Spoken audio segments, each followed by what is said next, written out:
Hi, and welcome to another episode of Hot Takes with me, the Silver Fox. We have a piece here. It's a thing from Lord Edward Udny-Lister, hell of a name.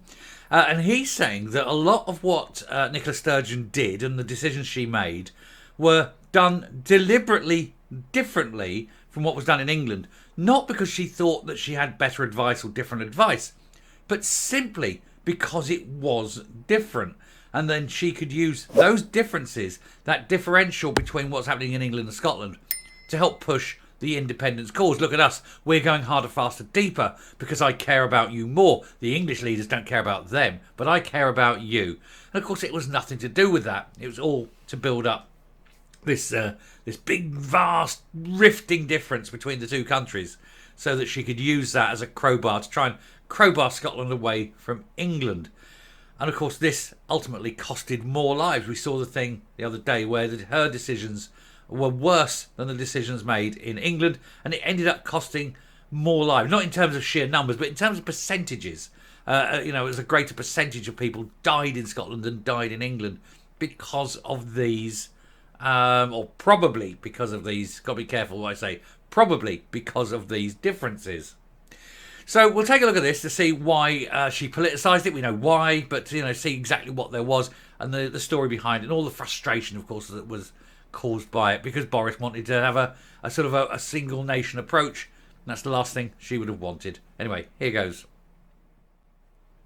So Nicola Sturgeon took COVID decisions differently from England. Oh, it says to, but it's from England, to politicise the pandemic, claims Boris Johnson's advisor.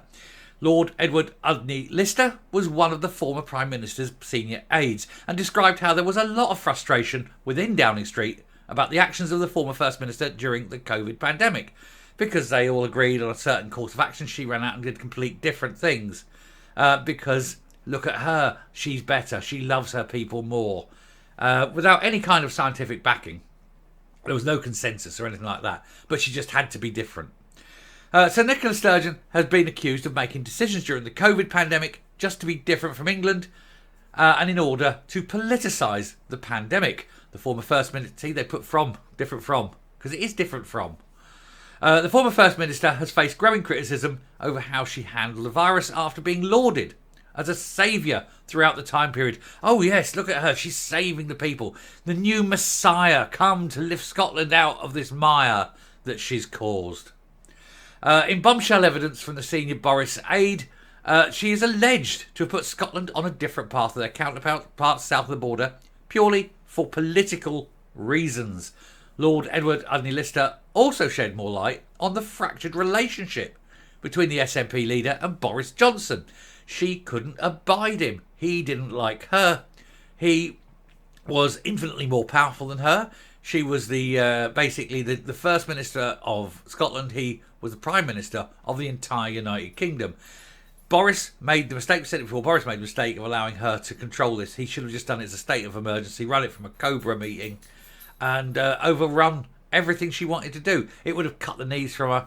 She wouldn't have had all the power she's had, and a lot more people in Scotland would undoubtedly still be alive. Lord Lister hit out at Miss Sturgeon for framing decisions as Scottish rather than English by taking the same course of action over coronavirus but on different days to England, and this led to a great deal of distrust and a lot of frustration amongst those working within the UK government.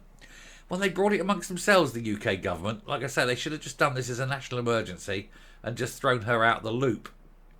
She'd have just become literally someone who had to do as she was told. She'd have hated it, but that would have been the way round. And I think if anything happens like that in future, that will undoubtedly be the direction of travel. They will not allow the First Minister of Scotland to have that level of power again, because it's so destructive. But of course, that destruction was all part of the plan.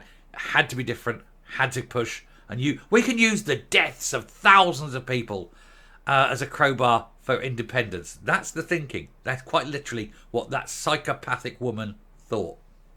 Anyway, the peers said in each of them there was a chief medical officer, and the chief medical officer for England, Chris Whitty, used to have regular meetings with his opposite numbers, the chief medical officers of those devolved administrations. That, I think, all worked pretty smoothly and pretty straightforwardly. It was the politics that was always the problem. It seemed to us in Downing Street that it didn't matter what the decision was. Scotland would always want to do it slightly differently than England. He added, generally, there was a good cooperation with Northern Ireland and Wales. However, this was less effective in Scotland because it was keen to announce measures either before or after the rest of the UK for reasons which appeared more political than data-driven. Well, of course, the other thing is that Northern Ireland and Wales weren't, particularly controlled by megalomaniac sociopaths. Scotland, I'm afraid, was. And so it was all the me show with Sturgeon. Look at me. I've got to get my face on the telly every day. Look, I'm on the telly again. I'm on the telly. Listen to me. Scotland, independent Scotland. Everyone's dead, but I'm leading an independent Scotland. That was all she was doing.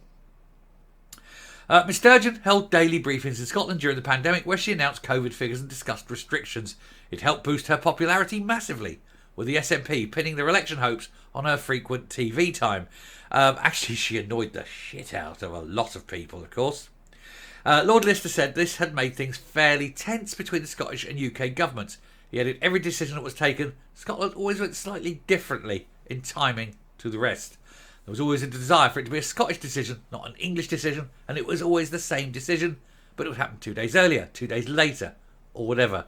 There was this desire for, in Scotland, and please excuse me, he said, for saying it, to be different all the time, and I think it was a political move rather than a practical move. Well, we've always said that. We've always said she politicised this, and she didn't care how many people died, so long as it pushed towards independence.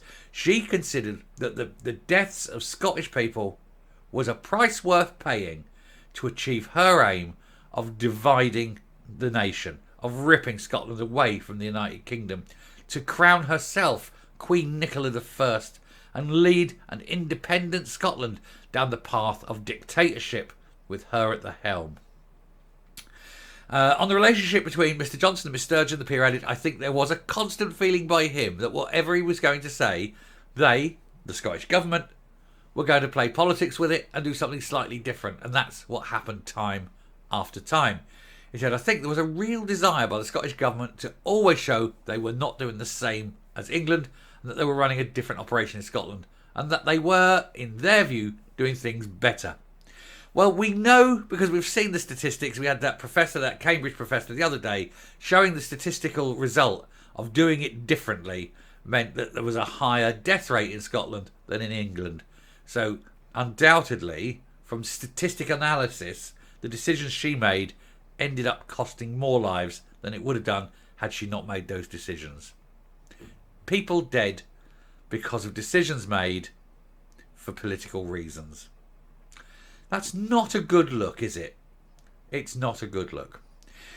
There she is, the obnoxious megalomaniac sociopath who destroyed lives, who killed by decisions many people, who did these things simply because they were different, not because they were right, and whom the evidence may well come out to show possibly was guilty of some serious crimes, maybe. Got to protect myself. Coming up. So I don't think anyone really is surprised at this revelation. We all know that everything she did was not for the good of people, not for the good of the nation. It was all for the good of Nicola Sturgeon and the SNP and their push for independence. And it didn't matter how big that pile of bodies got, so long as there was the difference between England and Scotland that she could widen at every opportunity to show how much better off people would be with Queen Nick at the helm instead of a responsible government. Not that they were a responsible government. They were awful as well. There was no one in charge. It was all panic stations and, headless chickens. But there were certainly very bad decisions made, but simply, as I say, not for the benefit of people, but for the benefit of independence. Of her, you must make up your own mind. I've made up mine. She's a disgusting, loathsome creature who I think deserves to spend the rest of her life in a cell. But it's not for me to say. Oh well, never mind. Stay safe, stay well, keep watching, and we will hopefully one day see that the truth will come out. Till then, goodbye.